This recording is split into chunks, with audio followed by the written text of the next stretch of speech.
ঝুম বৃষ্টি। আজ অনেকদিন পরে সাজ্জাদ ভাই ঢাকায় এসেছে, তাই আমি, পারভেজ ভাই, সাজ্জাদ ভাই সহ বিকালবেলা বের হয়েছিলাম। বের হওয়ার একটু পরেই শুরু হয়ে গেছে ঝুম বৃষ্টি।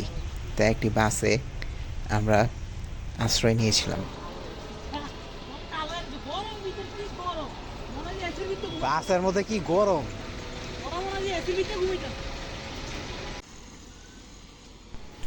আমরা 3 জন আসছিলাম ড্যামরা ব্রিজে। এখানে শীতলক্ষ্যা নদী, বিকালে সময় কাটাবো বলে আমরা এখানে 3 জন আসছিলাম। একটু আগে বৃষ্টি হয়েছিল, তাই পরিবেশটা খুব সুন্দর লাগছে।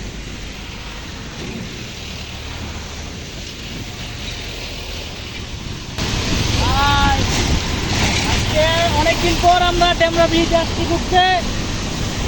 এটা ফিলিংস আসলে বোঝানোর মতো না। এই অদূর লক্ষ্মীপুর থেকে আমি এসেছি ঘোরার জন্য।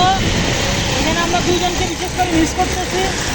একজন হচ্ছে আমাদের বিশিষ্ট কুংবাজ রাসেল, আরেকজন সুন্নতে খতনা মোহাম্মদ আলিমউদ্দিন। তাদের জন্য আমরা আমাদের এই ভ্রমণটা পরিপূর্ণ করতে পারি নাই। সেজন্য তাদেরকে আমরা দোষারোপ করব না। আগামী দিনের জন্য আমরা প্রত্যাশা রইলাম, সে আসবে, তারা আমাদেরকে সময় দিবে, আমাদের ভ্রমণটাকে পরিপূর্ণতায় রূপ দেবে এবং আমরা আনন্দের সহিত আনন্দ করে এখান থেকে যার যার গন্তব্যস্থলে চলে যাব। আর বিশেষ করে আমি যাব লক্ষ্মীপুর। অনেক দূর থাকি, যদিও অনেক দূর থাকি, মন থেকে ঢাকায়। আমি সবাইকে অনেক মিস করি। সবাই আমার জন্য দোয়া করবেন যেন আমি ঢাকাতে চলে আসতে পারি পার্মানেন্টলি কোনো একটা কর্মের মাধ্যমে। আসসালামু আলাইকুম। আসলে সাজ্জাদ ভাইকে আমরা খুব মিস করি। সে থাকলে মনে হয় আমাদের আড্ডা পরিপূর্ণ হয়েছে। চাকরির কারণে সাজ্জাদ ভাই এখন লক্ষ্মীপুর থাকে, তাই চাইলেও সে সবসময় ঢাকায় আসতে পারে না।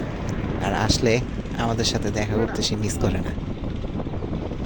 তাই অনেকদিন পরে মনে হচ্ছে আমাদের সার্কেলটা পরিপূর্ণ হয়েছে, আড্ডাটা জমে উঠেছে। আর পরিবেশটাও খুব সুন্দর ছিল। সব মিলিয়ে সেদিনের বিকালটি খুব সুন্দর ছিল।